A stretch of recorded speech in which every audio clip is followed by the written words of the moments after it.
I, 28F, have two siblings, Jake, 34M, and Donna, 32F.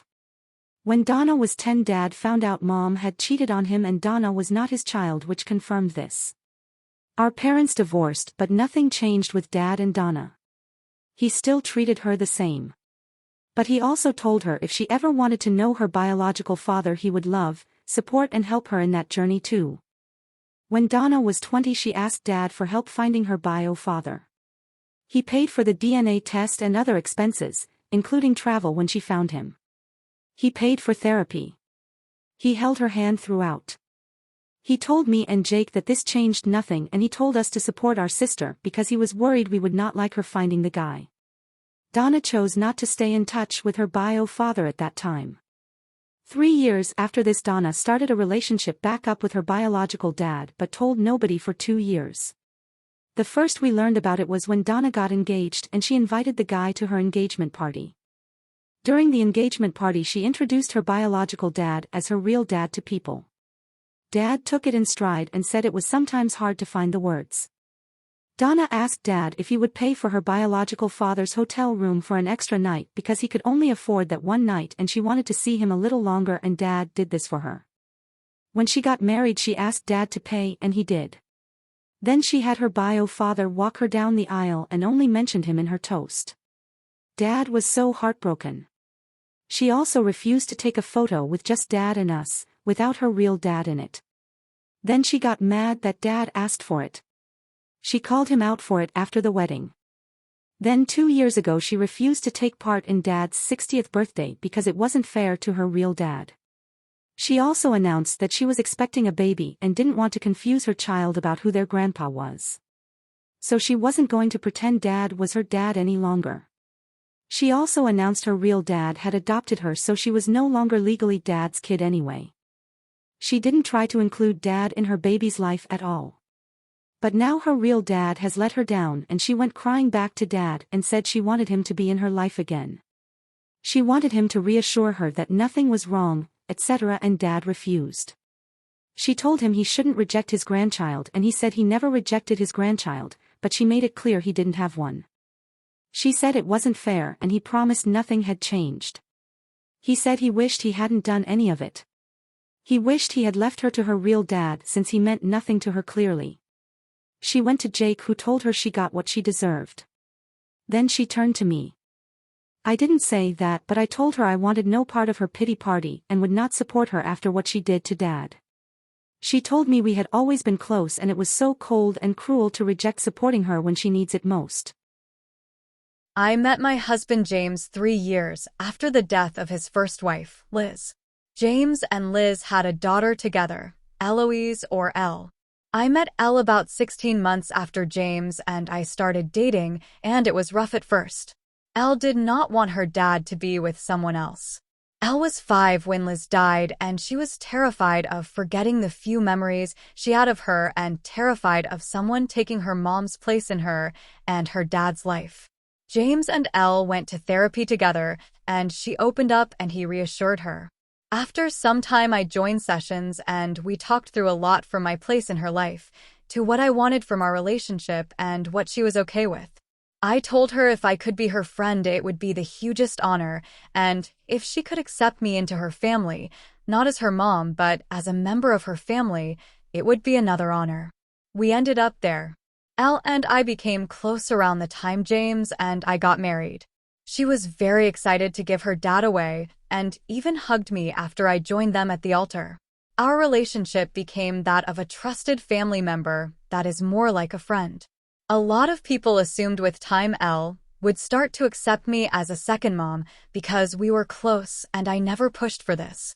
I would have loved that, I will be honest.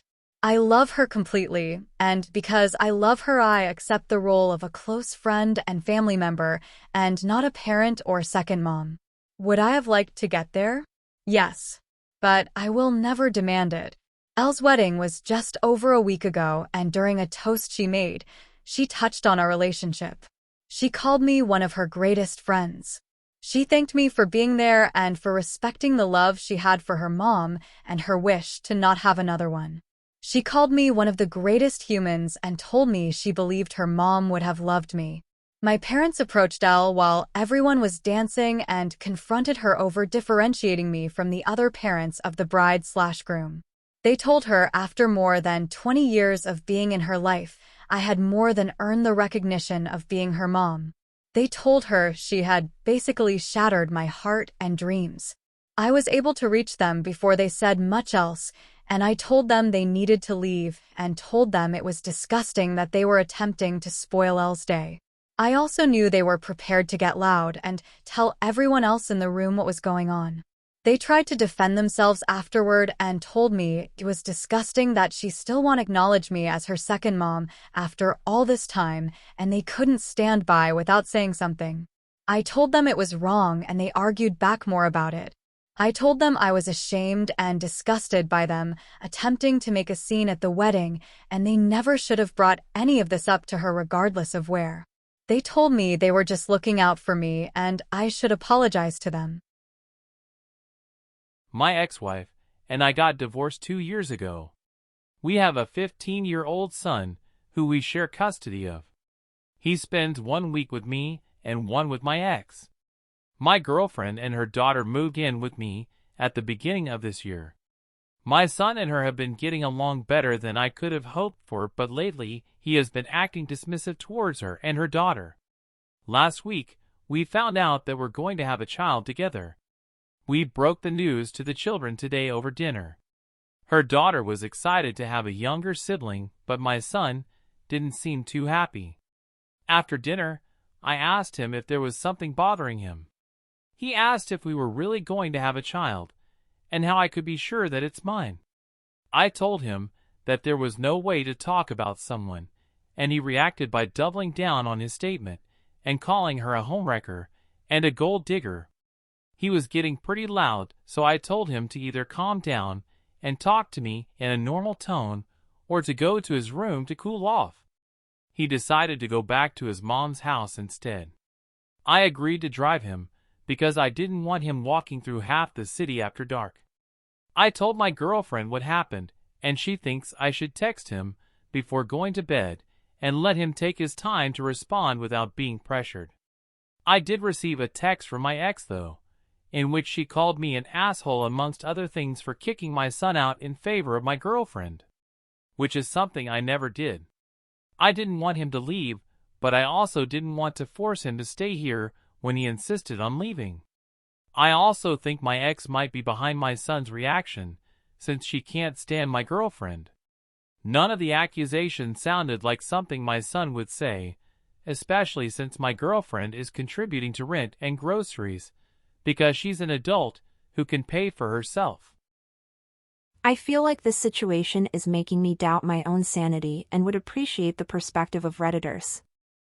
Throw away because I don't want this linked to my main account. I, 38F, was in a relationship with someone, 44M, for 8 months, and then I found out they were seeing someone else, a person they told me I should not worry about. They told me it was nothing, they were sorry, and I, very stupidly, agreed to work on the relationship. I was going through a bad time as I had recently gone through a personal tragedy, was having difficulty at work, in love, and very stupid. At this time, they needed to move into a new place and we had an agreement that I would help them with the rent on their new place while we looked for a place to buy together. Again, very stupid. They signed a lease for 12 months and we said we would use those 12 months to work on things. I did not sign the lease. For weeks into that lease they dumped me. 1 week later they were having the person they said I should not worry about in the house to stay for days at a time. This is the same house I was paying about 70% of the rent on as they are between jobs and could not afford to live anywhere. I have been through a lot these past few years, but I cannot describe to you my level of distress. I ended up having to go see my doctor who prescribed me some medicine just so that I could continue working and my other responsibilities. We have got to a place where we are sort of friends, there is no hope of a relationship anymore.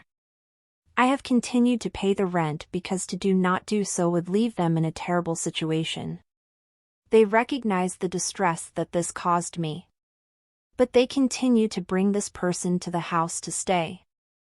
I have asked them not to because I feel humiliated by the situation. I am paying rent on a place that was a bridge between the bad things that happened and our life together.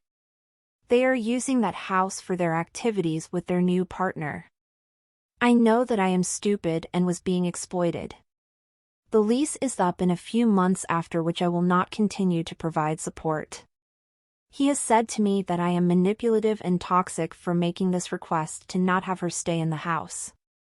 I would like to know if AITA for asking him not to have her over in the house I pay rent on. I feel like I might be the asshole because people should be free to live their own lives however they want. Even it makes me feel terrible and ashamed, and I was stupid enough to get into this situation in the first place.